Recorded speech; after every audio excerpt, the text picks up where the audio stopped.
Hello दोस्तों, मैं हूं दिनेश केवरा। आप सबका स्वागत है इस कार्यक्रम के अंदर। टॉक शोज के इन प्रोग्राम्स के अंदर हम विभिन्न विद्वानों को बुलाते हैं, डोमेन एक्सपर्ट्स को बुलाते हैं, जो भारत के और विदेशों के बीच जो ज्वलंत मुद्दे हैं उनके ऊपर अपने विचार बेबाकी से रखते हैं। आज हमारा सौभाग्य है कि हमारे साथ मौजूद है एक ऐसी शख्सियत जो या जिनका योगदान कहा जाए तो चाहे वो इलेक्टोरल पॉलिटिक्स में हो, चाहे डेमोक्रेसी में हो, चाहे भारतीय समाज की मानसिकता के विभिन्न पहलुओं को पढ़ने में हो, शायद उनसे बेहतर इन चीजों को कोई नहीं समझ सकता है। श्री संजय कुमार, स्वागत है सर आपका इस कार्यक्रम के। नमस्कार। नमस्कार।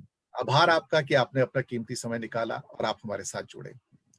CSDS से जुड़े हैं काफी वर्षों से, और जैसे कि मैंने कहा कि इलेक्टोरल पॉलिटिक्स हो, युवाओं के मुद्दे हों, सामाजिक मुद्दे हों, या फिर कहीं ना कहीं चुनावों के वक्त लोगों की मानसिकता क्या है, किसकी ओर झुकाव है, इसकी ओर जाने के बजाय कि उसके रिजल्ट्स अल्टीमेटली क्या होंगे, लेकिन लोगों का झुकाव क्या है, उनकी सोच में बदलाव क्या आ रहे हैं, तो समाज के विभिन्न पहलुओं के ऊपर उनकी जो रिसर्च है एज ए प्रोफेसर भी और एज ए गहन रिसर्चर, वो अपने आप में अतुलनीय है।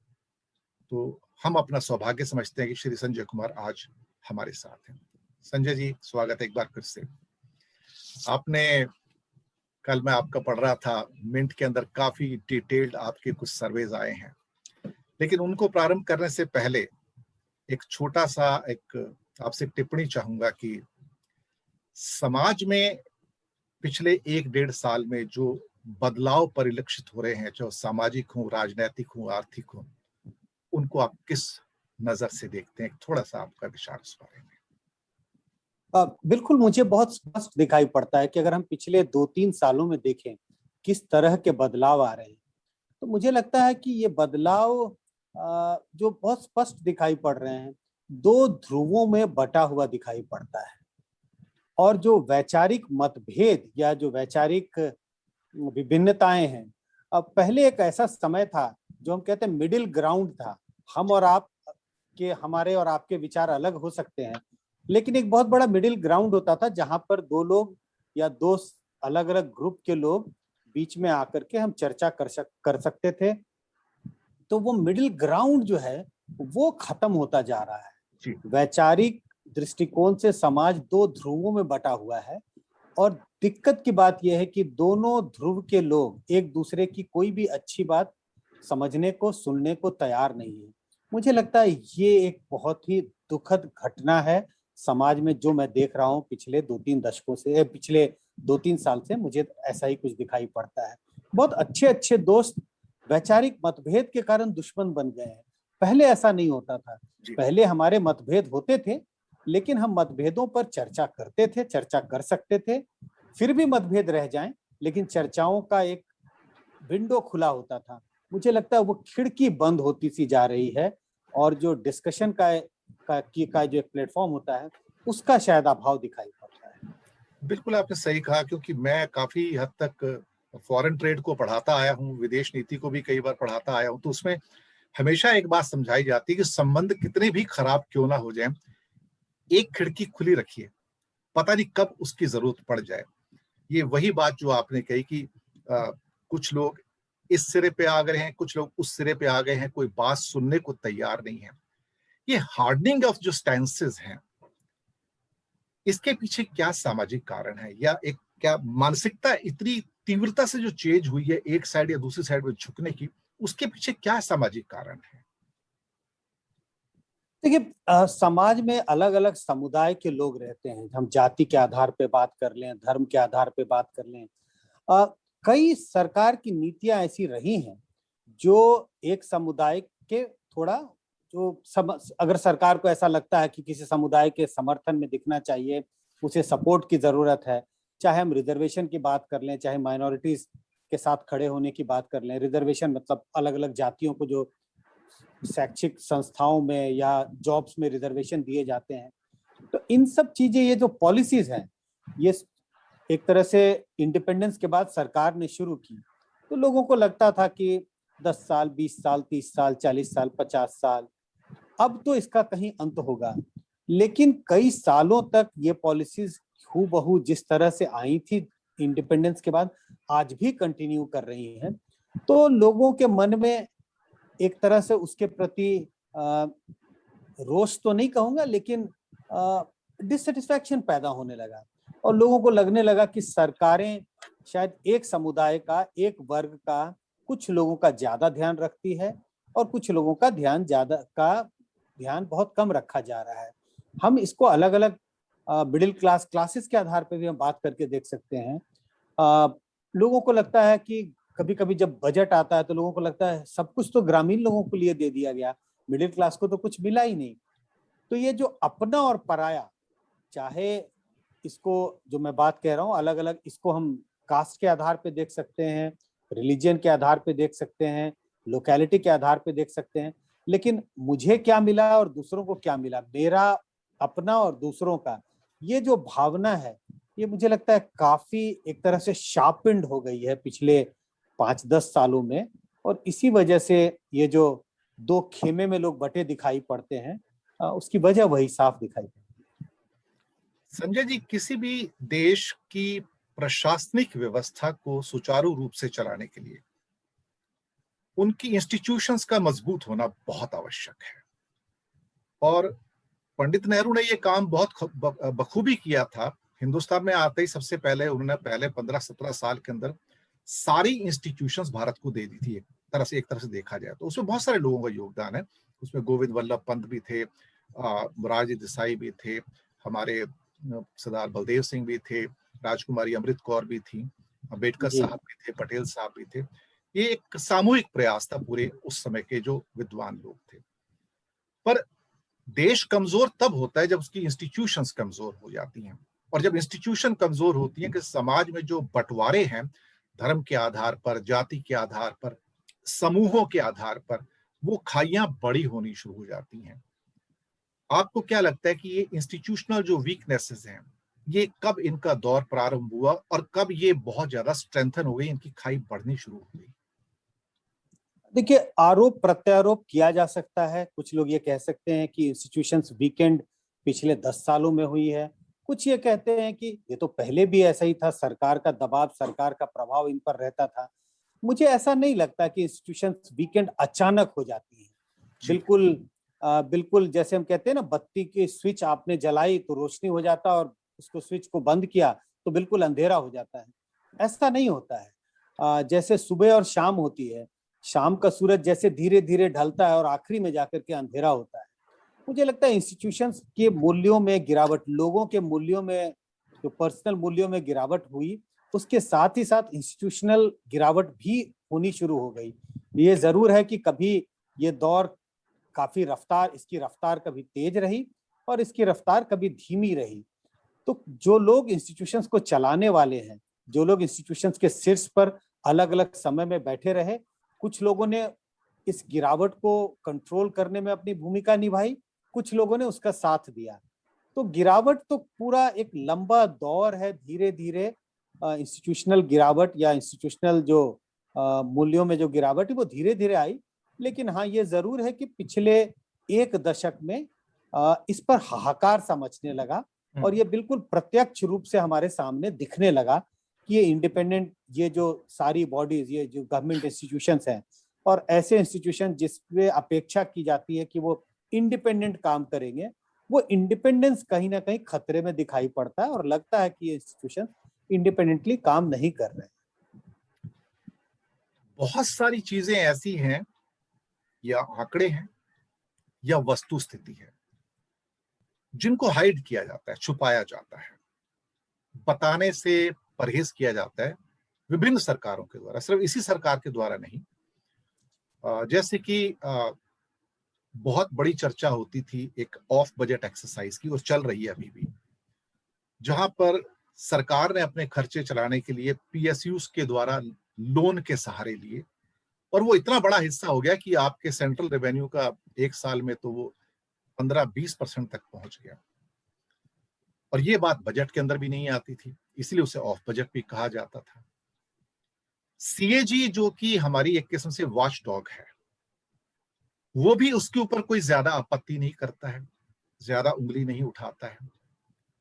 जब आप जो एक वित्तीय संस्थाएं हैं उनकी जो प्रक्रिया है, जब आप उसको तोड़ मरोड़ देते हैं, तो वो भी तो एक इंस्टीट्यूशन है जिसमें आरबीआई भी आता है, सीएजी उसको वॉचडॉग के रूप में काम करता है, मिनिस्ट्री ऑफ फाइनेंस काम करती है। वो व्यवस्था जब टूटती है तो अल्टीमेटली बोझ तो आप और मुझ पर ही आता है ना, तो सारा का सारा, चाहे वो बढ़ते हुए लोन की वजह से हो, पर ये एक ऐसी व्यवस्था का निर्माण हो रहा है जो छुपी हुई व्यवस्था है, जो सामने दिखाई दे रही व्यवस्था के पीछे चलने वाली व्यवस्था है। ये बहुत खतरनाक है। इसके बारे में कुछ थोड़ा सा एक दो विचार आपके। आपने इसको बहुत विस्तार पूर्वक दर्शकों के लिए कह दिया। बिल्कुल इस तरह की व्यवस्था, चीजों को छुपाना, एक पैरेलल चीजों को चलाना, आपने पूरे इकोनॉमिक्स के पर्सपेक्टिव में इन चीजों को पेश किया। लेकिन आज जो स्थिति, अगर हम कोविड के संदर्भ में भी बात करें, आए दिन रोज चर्चाएं हो रही हैं कि मौतों का आंकड़ा, एक ऑफिशियल आंकड़ा एक अलग है, एक अनऑफिशियल आंकड़ा अलग है। मैं ये नहीं कह रहा कि सरकार इन आंकड़ों को छुपा रही है। कई बार आरोप भी लग रहे हैं कि इन आंकड़ों को दबा के बताया जा रहा है। तमाम तरह के एक्सपर्ट्स कह रहे हैं कि चाहे वो संक्रमित लोगों का आंकड़ा हो, चाहे डेथ टोल का आंकड़ा हो, ये सब जो आंकड़े हमारे सामने हैं, अखबारों में, मीडिया में, अलग अलग जरियों से हमारे सामने आते हैं, इससे भी कई गुना स्थिति और भयावह है। तो चाहे वो हेल्थ के सेक्टर में हो, चाहे इकोनॉमी के सेक्टर में हो, चाहे एजुकेशन के सेक्टर में हो, हम किसी भी सेक्टर की बात करें, अगर एक पैरेलल सरकार चलने लगे, एक पैरेलल चीजें चल रही हो कि एक ऑफिशियल आंकड़े ये हैं, लेकिन अनऑफिशियल तरीके से ये आंकड़े हमें ये चीज दिखाने हैं, तो मुझे लगता है ये बहुत नुकसान करता है। हम किसी भी सेक्टर की बात कर रहे हैं, इकोनॉमिक सेक्टर की बात करें, हेल्थ सेक्टर की बात कर लें, एजुकेशन की बात कर लें, किसी भी सेक्टर की बात करें, अगर ऐसी स्थिति आने लगे कि जो वास्तविक स्थिति है वो जनता तक ना पहुंचे और जो जनता तक परोसा जाए वो एक बिल्कुल नाप तौल कर करके, बिल्कुल चमका करके चीजों को अगर पहुंचाया जाए, तो मुझे लगता है इसका बहुत लॉन्ग टर्म में बहुत नुकसान होता है पूरे देश के गवर्नेंस पे। ये बात आपने सही कही। धीरे धीरे सरकारें उस मोड़ की ओर जा रही हैं जहां पर तथ्यों को, वास्तविकताओं को छुपाने के प्रयास ज्यादा होते हैं, या ढकने ओढ़ने के प्रयास ज्यादा होते हैं, या अच्छे शब्दों में कहो तो शुगर कोटिंग करने के प्रयास ज्यादा होते हैं, ताकि सच्चाई जो है छुपी रहे। दीवारों के ऊपर पेंट कर देने से दीवारों में लगी दीमक तो छुप नहीं जाती है, ना ही उसकी कमजोरियां छुपती हैं। व्यवस्थाओं की कमजोरियां यहीं से निकल के आती हैं। मैं अब आऊंगा उस मुद्दे पर जो मिंट में कल आपका बहुत एक विस्तृत सर्वे आया है, खास तौर से किसानों के ऊपर, और उसके ऊपर आपके काफी ग्राफ भी आए हैं। तो उसमें मेरे ख्याल से 5 ग्राफ हैं शायद। ये मिंट की रिपोर्ट थी, हालांकि ये तो दर्शकों के लिए मैं ऐसे ही बता देता हूँ। काफी बड़े इसमें ग्राफ भी हैं, नीचे के पेज में भी है, लेकिन मैं इन्हीं ग्राफ्स को एक छोटी सी पावर पॉइंट प्रेजेंटेशन के द्वारा पेश करने की कोशिश करूंगा, अगर आपकी आज्ञा हो तो। 5 ग्राफ हैं उसमें टोटल मिला के। बिल्कुल।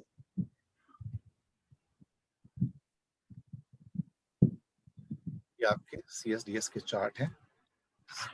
इसको मैं थोड़ा सा पिक्चर को ऊपर कर लेता हूँ यहाँ पर जी।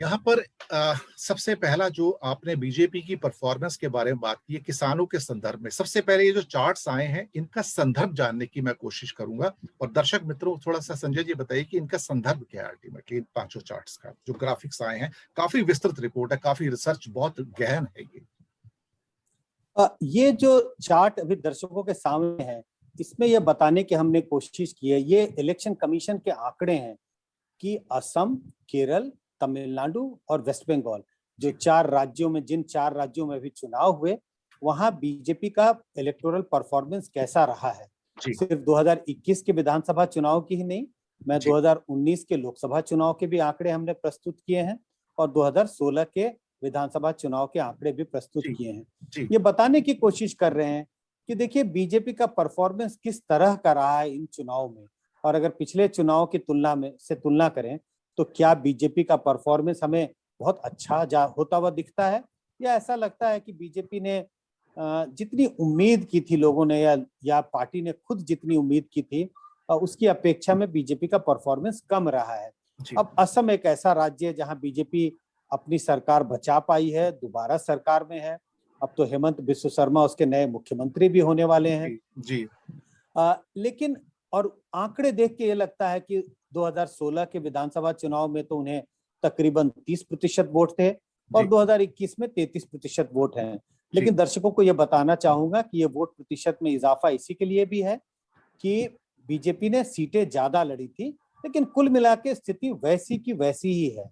बंगाल का बहुत जिक्र हो रहा है, लेकिन ये लोकसभा के मुकाबले ये वोट परसेंटेज करीब 3% गिरा भी है आसाम के अंदर हाँ, बीजेपी। लोकसभा के मुकाबले 3% गिरा है।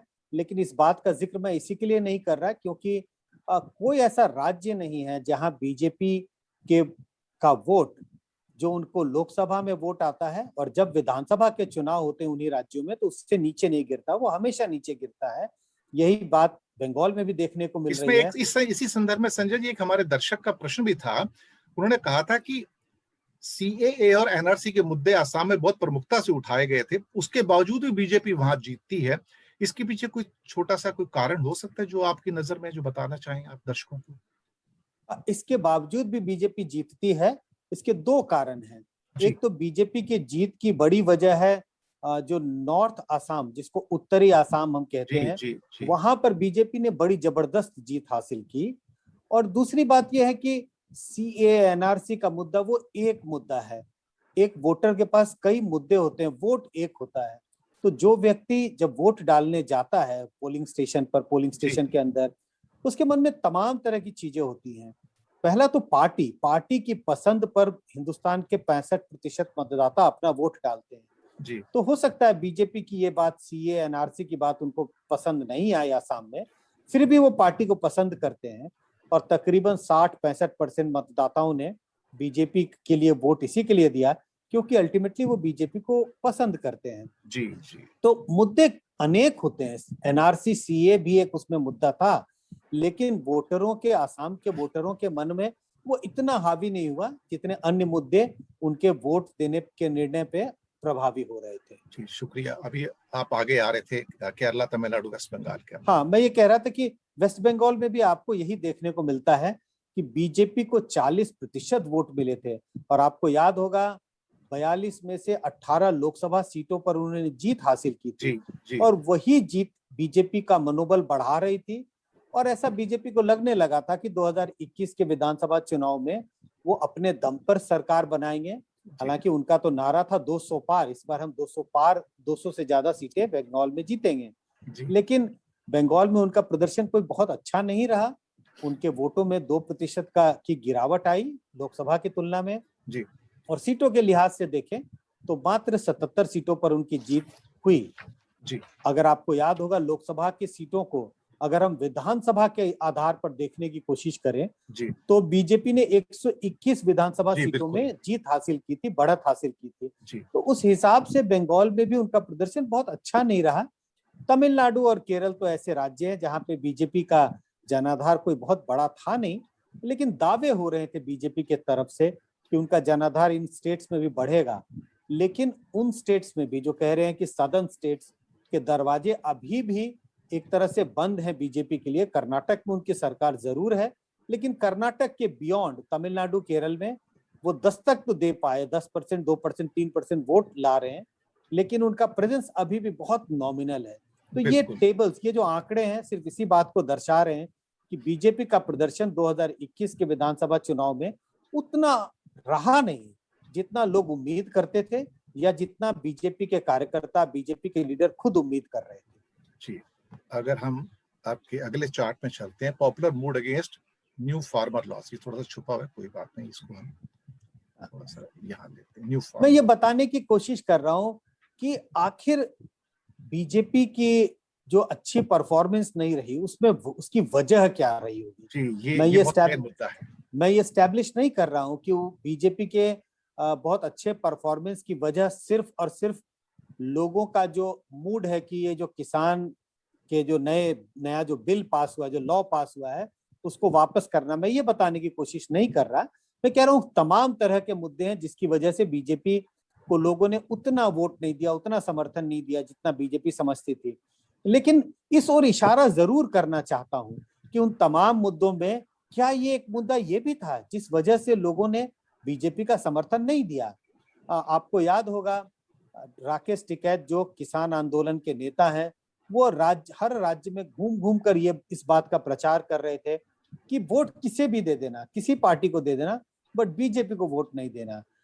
तो इसका डायरेक्ट कोरिलेशन तो हम स्टैब्लिश नहीं कर सकते, लेकिन ये बताने की कोशिश कर रहे हैं कि देखिए लोगों का विचार क्या है, 4 राज्यों में लोगों के विचार क्या है, और बहुत साफ दिखाई पड़ता है। चारों राज्यों में, चाहे असम हो, केरल हो, तमिलनाडु हो, वेस्ट बंगाल हो, बड़ी संख्या में लोग ये कह रहे हैं कि जो बीजेपी सरकार ने, केंद्र की सरकार ने जो किसान से संबंधित नए कानून पास किए, उसको खत्म कर देना चाहिए, उसको रिपील कर देना चाहिए, बिल्कुल, और नए कानून बनाने चाहिए।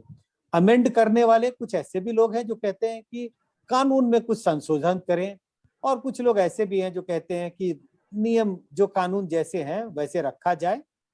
और चूंकि इस तरह का कानून है, हर व्यक्ति की सोच नहीं होती है इस पर, तो तमाम इन राज्यों में तमाम ऐसे लोग भी हैं जो कहते हैं इस पर तो हमारा विचार नहीं है। लेकिन दर्शकों का ध्यान इस ओर आकर्षित करना चाहूंगा कि जो पहला कॉलम है, जिसमें यह साफ दिखाई पड़ता है कि बड़ी तादाद में लोग ये कहते हैं कि इन कानूनों को खत्म कर केंद्र सरकार को नए कानून बनाने चाहिए। ये बहुत बड़ी संख्या है, देखा जाए तो सबसे ज्यादा संख्या इसी कॉलम के अंदर है, चारों राज्यों के लिए। और बिल्कुल, केरल में तो बिल्कुल, 50%, तमिलनाडु में 43% तक लोग कहते हैं। बहुत बड़ी बिल्कुल, बिल्कुल। मेजोरिटी। जी, तो सही कहा आपने। इसके बाद एक आपका ये चार्ट था, ये यहाँ पर इसको थोड़ा ऊपर ले लेते हैं। ये था आपका those who want farm laws to be repealed, significant opposition to farm laws from middle class. जी हाँ सर।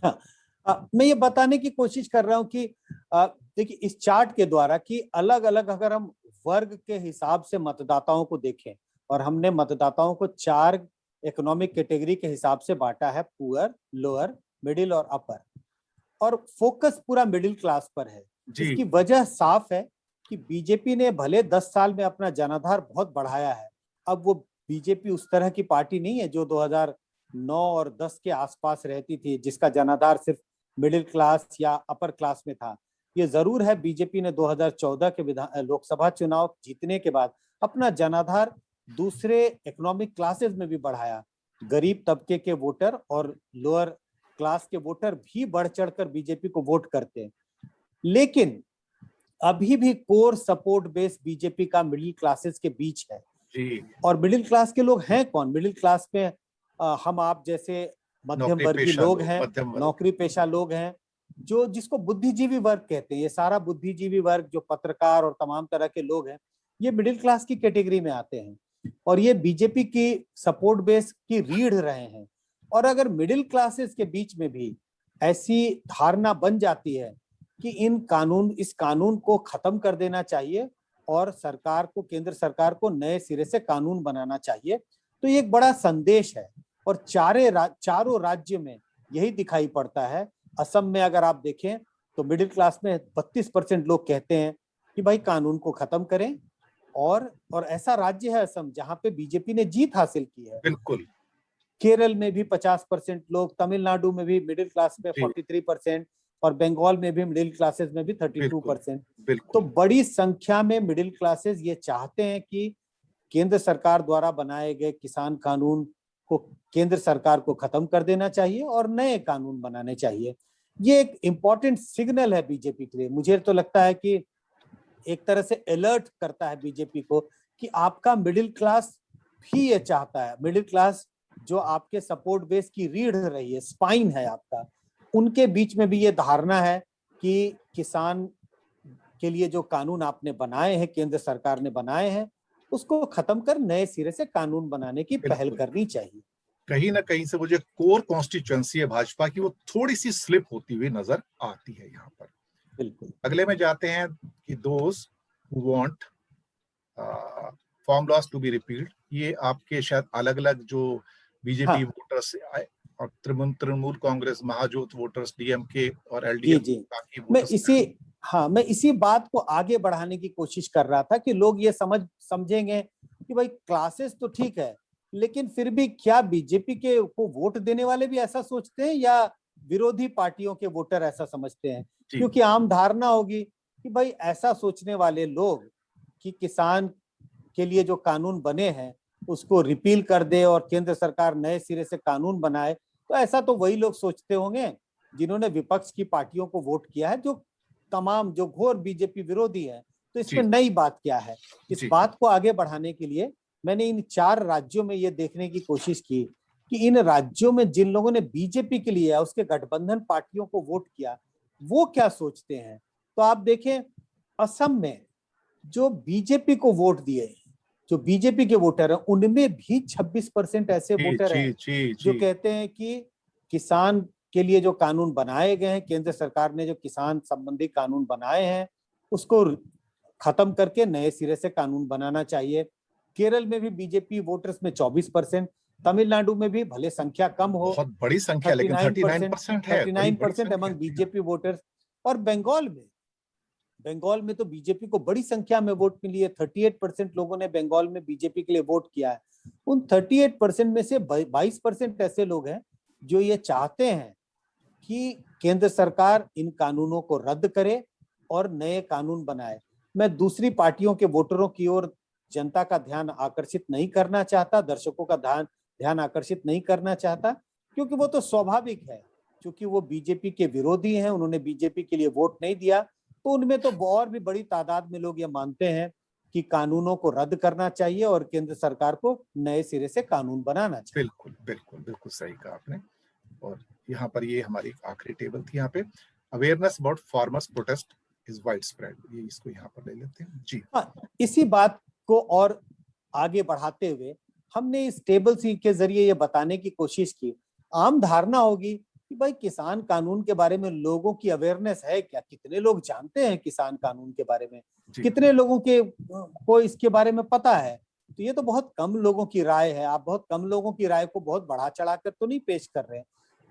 इसी चीज की तहकीकात करने के लिए हमने अवेयरनेस, कितने लोग हैं जो इन किसान, जो केंद्र सरकार ने नए किसान कानून बनाए हैं उसके बारे में, लोगों को इसके बारे में पता है।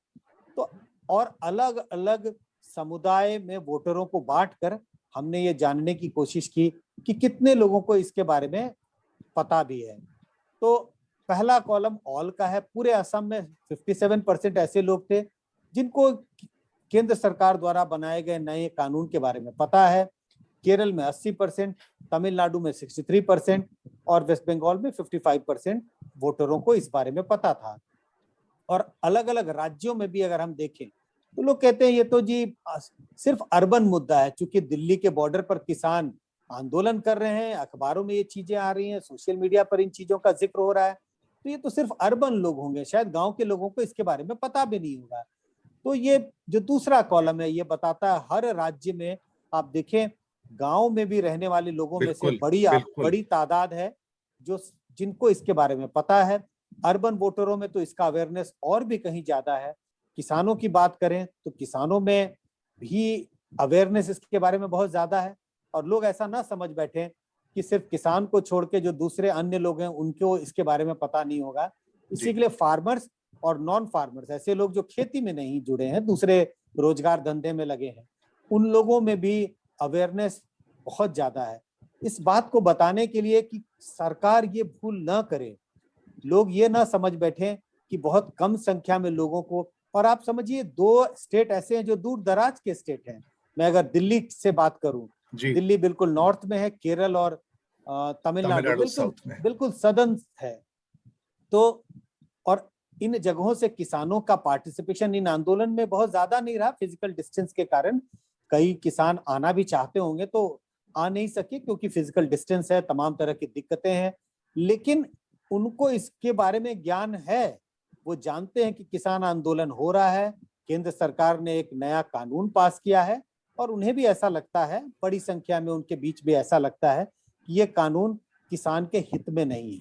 एक बड़ा अच्छा एक लिंकेज इसमें से निकल के आ रहा है केरला से, कि वहां पे जो लिटरेसी लेवल्स हैं उनका डायरेक्ट रिफ्लेक्शन अवेयरनेस की जो लेवल्स हैं उसके ऊपर निकल कर आ रहा है, कि जो लिटरेसी काफी हाई है केरला के अंदर, जो 90% प्लस है, वो वहां पर जो ये फिगर्स है परसेंटेज में 80, 79, 81, 84, 80, ये शायद उस बात का एक बहुत क्लियर एक रिफ्लेक्शन निकल के आ रहा है। ये बिल्कुल, इस बात इस बात को बिल्कुल का सूचक है कि जनता तक पहुंचती कैसे है मैसेज। 3-4 माध्यम है जो हम कहते हैं, मीडिया बहुत बड़ा जरिया है, और उस मीडिया के तो आजकल कई आयाम हैं। हम प्रिंट मीडिया की बात कर लें, हम इलेक्ट्रॉनिक मीडिया की बात कर लें, हम सोशल मीडिया की बात कर लें। प्रिंट मीडिया के लिए तो लिटरेसी बहुत जरूरी है, क्योंकि जब तक आप पढ़े लिखे होंगे नहीं तो आप अखबार नहीं पढ़ सकते, और अखबारों में भी इन चीजों का जिक्र बहुत हुआ है। सोशल मीडिया, उसमें भी पढ़ने की जरूरत होती है। ये जरूर है कि आजकल मेन छोटे छोटे स्ट्रीम पर आ वीडियोज जाता हैं। है जी। हाँ, इस वो भी जरूर है कि आजकल छोटे छोटे वीडियो हैं, आप सुन करके भी जानकारी हासिल कर लेते हैं। लेकिन हाँ, चाहे सोशल मीडिया का पेनिट्रेशन कितना भी ज्यादा हो गया हो, टीवी बहुत गांव गांव तक पहुंच गया हो, लेकिन अभी भी प्रिंट मीडियम एक बहुत बड़ा साधन है न्यूज को लोगों तक पहुंचाने के लिए।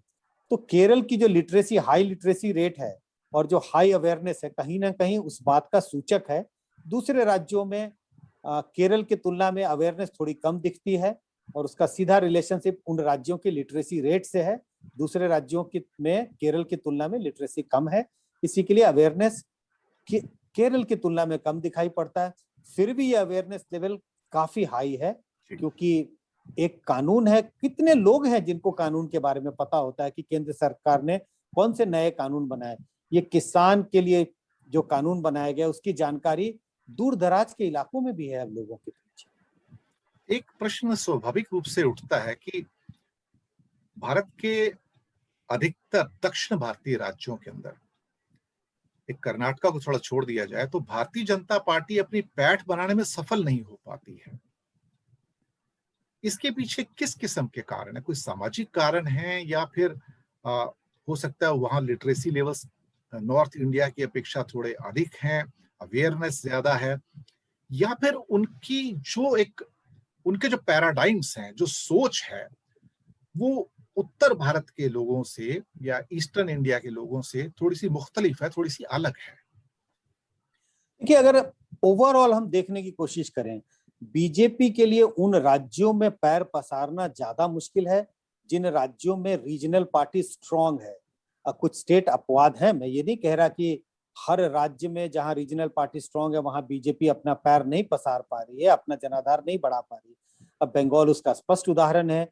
टीएमसी की सरकार है, टीएमसी एक बड़ी मजबूत रीजनल पार्टी है, उसके बावजूद बीजेपी ने 38% वोट हासिल किए 2021 के चुनाव में।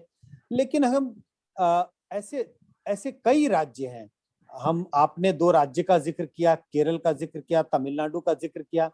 अगर हम आंध्रा की भी बात कर लें, हम तेलंगाना की भी बात कर लें, तो ऐसे कई राज्य हैं जहां जहां भी रीजनल पार्टी स्ट्रांग है, रीजनल लीडर स्ट्रांग है, उन जगहों पर बीजेपी के लिए अपना जनाधार बढ़ाना उतना आसान नहीं है जितना उन राज्यों में है जहां उनका सीधा मुकाबला कांग्रेस के साथ होता है। तो एक स्ट्रॉन्ग रीजनल लीडर का होना बीजेपी के लिए के विस्तार में, उनका जो जनाधार का विस्तार जो वो कोशिश कर रहे हैं, उसमें एक अड़चन बन करके आ जाती है। कुछ लोगों की पसंद नापसंद, ट्रेडिशनली जो ये रीजनल पार्टियां हैं उसके ट्रेडिशनल वोटर्स हैं, जनरेशन बाय जनरेशन लोग उसको वोट करते रहे हैं, तो बीजेपी के लिए थोड़ी मुश्किल हो रही है ऐसे राज्यों में अपनी पैठ बनाना। एक एक करके वो कोशिश कर रहे हैं। 2021 के चुनाव में उन्होंने एक तरह से अपना ईस्टर्न जो फोर्ट है, एक तरह से बंगाल में उन्होंने जबरदस्त एक तरह से धमाकेदार मतलब दस्तक दी है। आपको याद होगा उसके पहले त्रिपुरा में जहां बीजेपी बिल्कुल नदारद थी, बीजेपी बड़े धमाकेदार तरीके से वहां सरकार बनाया उन्होंने। असम में 10 साल 5 साल पहले भी वहां भी एक regional party, strong regional party थी। लेकिन तो एक एक करके वो कोशिश कर रही है। साउथ उनके एक तरह से पैरामीटर पे, उनके रडार पे थोड़ा नीचे रहा है।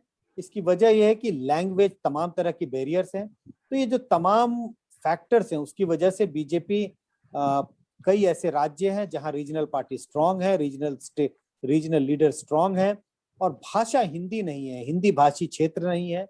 इन जगहों पर बीजेपी को अभी भी रीजनल पार्टियों से करारा टक्कर मिल रहा है। एक सवाल उठता है कि कभी कभी बदलाव के अगर परिप्रेक्ष्य में देखें, बदलाव तो हुए हैं, राजनीतिक हो, सामाजिक हो, अर्थव्यवस्था में हो, बदलाव होते ही है, बिना बदलाव की जिंदगी नहीं चलती है। कहीं ना कहीं एक समानता नजर आती है, अगर आप थोड़ा सा मुझे वक्त दें जरा सा। 1971 के भारत में और 2014 के बाद के भारत में, जहां पे एक बहुत स्ट्रॉन्ग सेंट्रल लीडरशिप है। इंदिरा गांधी उस समय थी, 75 के दौरान की बात है, जब इमरजेंसी लगी थी, मैं कॉलेज में था, तो मुझे याद है। तो उन हालातों को भी पता है, जयप्रकाश नारायण जी के जो उस टाइम संपूर्ण क्रांति जो था उसको भी देखा। जब कभी भी कोई एक लीडर बहुत ज्यादा स्ट्रांग हो जाता है और जब वो पर्दे से हटता है, तो उसके बाद शायद जो दूसरी जो पार्टीज हैं, या वही पार्टी जो है जो बहुत स्ट्रांग लगती है आपको उस एक लीडर की वजह से, उसके जाने के बाद वो सब बिखरती हुई नजर आती हैं। मुझे वो कुछ मिलता जुलता सा सीन लगता है 1971 से, जो Indira of 71 and Modi of now. शायद थोड़ी जल्दबाजी होगी इस कंक्लूजन पर पहुंचना। बीजेपी अब वैसी बीजेपी नहीं है जो 2014 के पहले की बीजेपी थी। बीजेपी ने अपना जनाधार बहुत बढ़ाया है। आप देखिए पिछले 10 साल में 2009 के चुनाव में बीजेपी के पास मात्र 18.6% वोट थे। 2019 के लोकसभा चुनाव में बीजेपी के पास लगभग 37.5% वोट थे। 10 साल के अंतराल में बीजेपी ने अपने वोटों में 10% का इजाफा किया है। बीजेपी ने रूरल इलाके में अपनी पैठ जबरदस्त बनाई है। दलितों के बीच में, ओबीसी के बीच में, आदिवासियों के बीच में, तमाम ऐसे समुदाय जो कभी बीजेपी के लिए बढ़ चढ़कर वोट नहीं करते, उनमें बीजेपी ने अपनी पैठ जबरदस्त बनाई है। ये जरूर है कि एक स्ट्रॉन्ग नेता के चले जाने से, हट जाने से, पार्टी के शीर्ष पर कोई स्ट्रॉन्ग नेता हो, उसके हट जाने से पार्टी को धक्का तो जरूर लगता है। पार्टी में हो सकता है कुछ लीडरशिप को लेके इंटरनल टसल भी हो, लेकिन ऐसा मानना कि प्रधानमंत्री मोदी जो आज एकदम एक स्ट्रॉन्ग लीडर हैं, और एक तो समय ऐसा जरूर आएगा जब वो शायद पार्टी के शीर्ष नेता नहीं रहेंगे, लेकिन क्या उसके बाद बीजेपी बिल्कुल बिखर जाएगी और बीजेपी का जनाधार एकदम खत्म हो जाएगा? ऐसा होता हुआ मुझे दिखाई नहीं पड़ता। उसकी वजह बहुत साफ है, जिसका संकेत मैंने अभी 1 मिनट पहले कहा दिया, कि बीजेपी ने अपना जनाधार बहुत जबरदस्त बनाया है, बहुत जबरदस्त फैलाया है। और सिर्फ ये जो पहले हिंदी भाषी क्षेत्रों में लिमिटेड था, वहां से वो ईस्ट की तरफ गए, नॉर्थ ईस्ट की तरफ गए, धीरे धीरे वो सदर्न स्टेट्स की तरफ भी जा रहे हैं। कर्नाटक में उनकी सरकार है। तो बीजेपी अब वैसी बीजेपी नहीं है कि बिल्कुल एक, जैसे कहते हैं ना कि ताश के पत्तों का महल नहीं है कि एक हटा और वो पूरा का पूरा गिर जाएगा। उसकी नींव बहुत मजबूत हुई है। ये जरूर है कि शीर्ष पर बैठे लोगों के हट जाने से, किसी भी वजह से, चूंकि नींव इतनी मजबूत है कि कहीं ना कहीं पार्टी अपना अस्तित्व बनाए रखेगी, बचाए रखेगी। जाने से पहले एक छोटे छोटे हमारे 2 दर्शकों के एक छोटे छोटे प्रश्न थे, इसके बाद हम समाप्त करेंगे।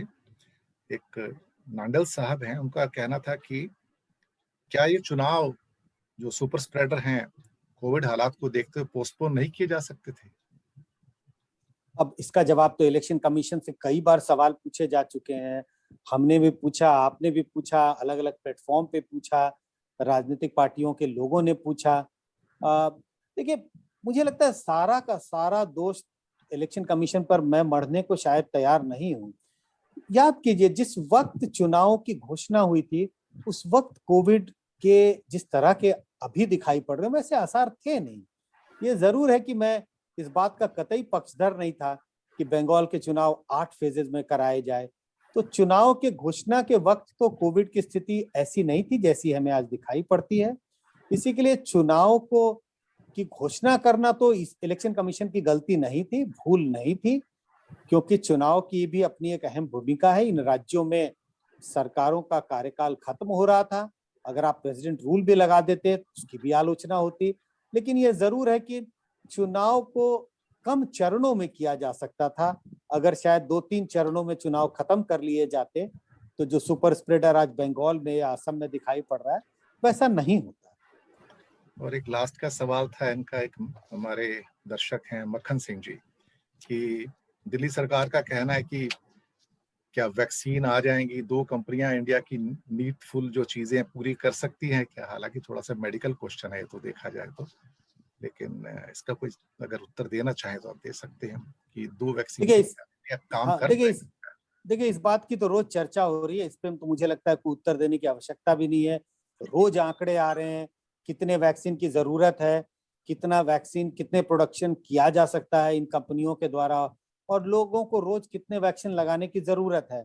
एक बहुत बड़ा गैप दिखाई पड़ता है जो वैक्सीन की रिक्वायरमेंट है वैक्सीनेशन करने के लिए, 18 साल के ऊपर की जो देश पे पॉपुलेशन है उनको, और कितना प्रोडक्शन हर दिन हो पा रहा है, बहुत बड़ा गैप है। इस बात से कोई नहीं इनकार कर सकता कि अगर यही 2 कंपनियां जो आज वैक्सीन बना रही हैं, चाहे वो कोविशील्ड हो, कोवैक्सीन हो, मुझे लगता है और हम सबको लगेगा, इससे इस बात से तो कोई ना इनकार नहीं कर सकता कि वैक्सीन और तेजी से बनाने की जरूरत है, शायद नए वैक्सीन को लाने की जरूरत होगी, तो तेजी से प्रोडक्शन की जरूरत है। तभी जिस तरह का लक्ष्य है सरकार का वैक्सीनेशन का अलग अलग राज्यों में कि 18 साल से ऊपर के लोगों को प्रॉपर कंप्लीट वैक्सीनेशन कर दिया जाए, इसके बाद एज ब्लॉक जो है उसको नीचे लाने की जरूरत पड़ेगी, 18 से नीचे लाने की जरूरत पड़ेगी।